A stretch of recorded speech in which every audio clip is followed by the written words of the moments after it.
Kalashchak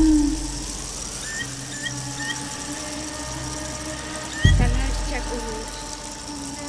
Tikupiawa chuqajan tape. Kalashchak urushka. Tikupiawa chuqajan tape. Kalashchak urush. Tikupiawa chuqajan tape. Kalashchak urushka. Tikupiawa chuqajan tape.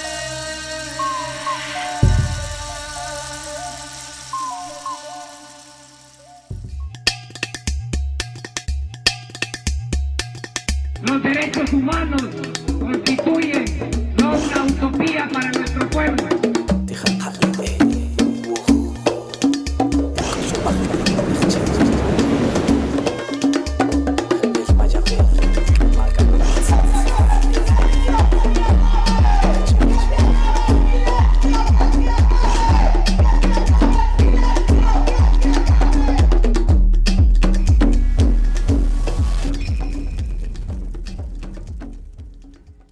Muy buenas tardes, bienvenidos a su programa Coxijón. Soy Isabel Recinos y el día de hoy estamos aquí para platicar sobre el tema autismo y sus dificultades.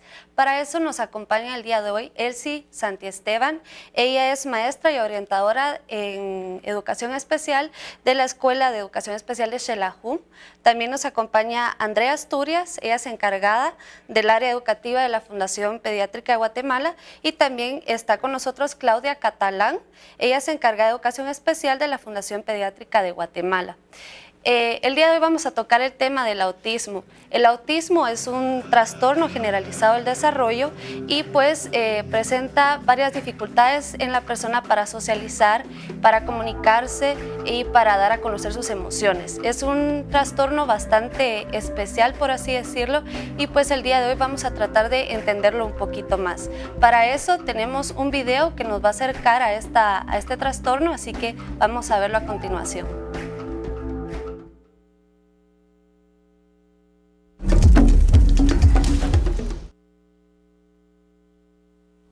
El autismo es una de las alteraciones del desarrollo más frecuentes en la infancia, que aparece antes de los 3 años de edad y que afecta severamente el desarrollo social, el lenguaje, la imaginación, la conducta y con esto la vida familiar.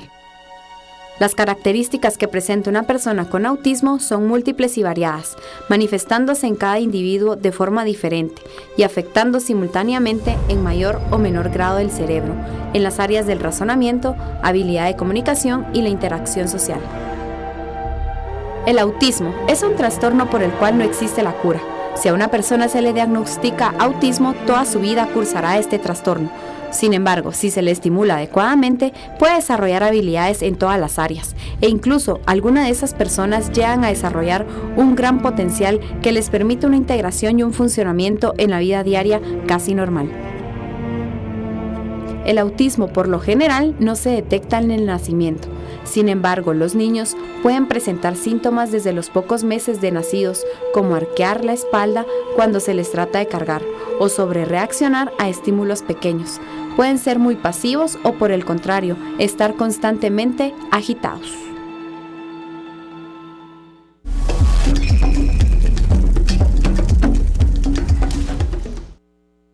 Regresamos entonces, ya vimos un poquito de qué se trata esta enfermedad. Vemos que es un trastorno bastante delicado. Físicamente, pues las personas se ven casi normales y en Guatemala hay 140,000 personas con este trastorno, casi el 1% de la población. Pero entonces vamos a la pregunta de cajón, ¿qué es el autismo y cómo se manifiesta? Elsie, cuéntanos un poquito.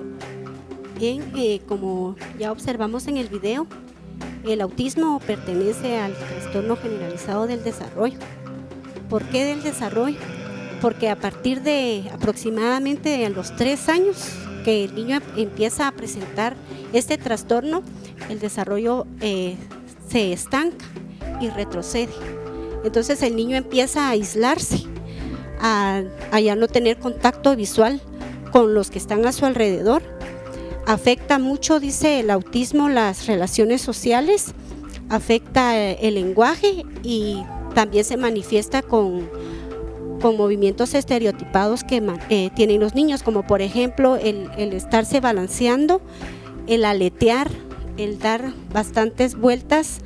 Es una de las manifestaciones básicas, podríamos decir, que el niño con autismo tiene. Muchas gracias, Elsie. Este trastorno muestra síntomas de hiperactividad y de déficit de atención, ¿verdad, Andrea? Pues realmente este trastorno puede estar acompañado de diversos diagnósticos también, ¿verdad? Porque a veces nos topamos con que hay un chico que tiene el diagnóstico de autismo, pero que puede estar acompañado también de lo que es un trastorno de déficit de atención con hiperactividad, o que muchas veces puede estar acompañado de algo a nivel sensorial que puede venir y confundir, ¿verdad? Que el niño, aparte del autismo, también tenga la hiperactividad. ¿Y qué es esto de lo sensorial? Lo que pasa es que la forma en que nuestros sentidos reciben todos los estímulos y todos los mensajes provocan en los niños que tengan una respuesta no adecuada, podemos decirlo, ¿verdad?, ante esos estímulos, y por eso vemos como la sobreactividad, o por eso vemos como el ensimismarse y el aislarse, ¿verdad? Lo que en algún momento puede decirse, bueno, es que no le cuesta mucho como enfocar la atención a lo que está haciendo, entonces puede ser que tenga el déficit de atención, ¿verdad? Entonces, esto realmente, como decía Elsie, es un trastorno que afecta todas las áreas del lenguaje, el área de la socialización y el área afectiva. ¿Por qué? Cuando hablamos de que afecta el área afectiva, es que ellos no les gusta o no están como muy abiertos a recibir ese contacto físico. Para ellos es como pasar sobre esa línea e invadir su espacio, ¿verdad? Y muchas veces es como esa afectividad plana, que se creía hace mucho tiempo que una de las causas del autismo era como las mamás no han tenido una adecuada relación con sus hijos, no han logrado tener ese vínculo afectivo, y por eso es el autismo, ¿verdad? Por supuesto que de eso pues ha cambiado, aunque hoy en día no se tiene una causa específica del autismo, pero sin embargo, por esa misma afectividad plana, ¿verdad?, se creía esa parte, ¿verdad? No está ese vínculo afectivo, entonces por eso él no ha aprendido a cómo reaccionar ante un abrazo, pero esto no se da de esa manera, sino que para ellos es como muy invasivo, y si en algún momento lo llegan a hacer, es como algo aprendido, como algo automático, ¿verdad? No es como yo doy un abrazo porque te quiero felicitar y te digo, ay, mira, felicidades y me alegro mucho por tu logro, sino que doy un abrazo porque ya me enseñaron que voy a despedirme de mamá, entonces la despido con un abrazo. Y como son muy rutinarios, ¿verdad?, entonces para ellos es, yo aprendí de esa manera y de esa manera lo voy a hacer siempre, ¿verdad? No que haya como una comprensión por el cual lo están haciendo, ¿verdad? También muchas veces, ¿verdad?, se ve afectado el lenguaje, como mencionaba también Elsie, que es como van en un desarrollo esperado, ¿verdad?, y luego se estancan, o muchas veces como no se estancan tan temprano y los padres pues no lo detectan o no lo detectamos a tiempo, ¿verdad? Entonces, pero ya empezamos a ver como que el desarrollo del lenguaje, que es otra área afectada, ya se queda en solo decir palabras, o más que decir palabras son como tal vez sonidos como guturales en algún momento, ¿verdad? Como un balbuceo tal vez, y entonces optamos por la forma de señalar lo que yo deseo, ¿verdad? Y esto en algún momento también tiende a confundirse con que es un niño consentido, es un niño que como lo sobreprotegen, ¿verdad? Porque no hacen que hable, entonces ya está acostumbrado a solo señalar. Y también está acompañado, por ejemplo, si no hay una ecolalia y se logra como un lenguaje, igual es un lenguaje sin sentido.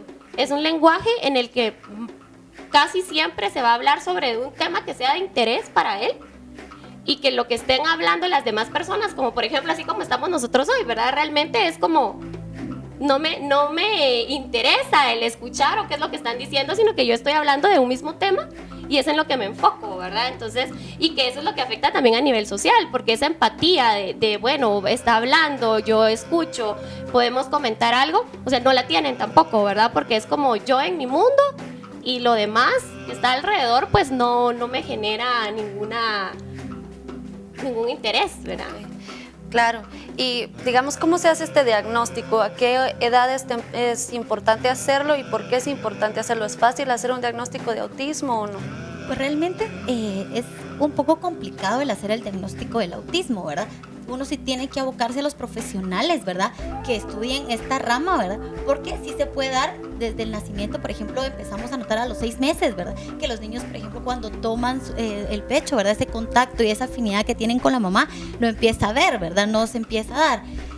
A los 3 años sí es algo bien marcado cuando ellos empiezan a entrar al preescolar, ¿verdad? Porque ¿qué pasa? Lo que esperamos nosotros es que nuestro hijo entre al kinder, ¿verdad? Salude a todos los niños, tenga amiguitos, ¿verdad? Y esto no sucede. Estos niños prefieren estar apartados, ¿verdad?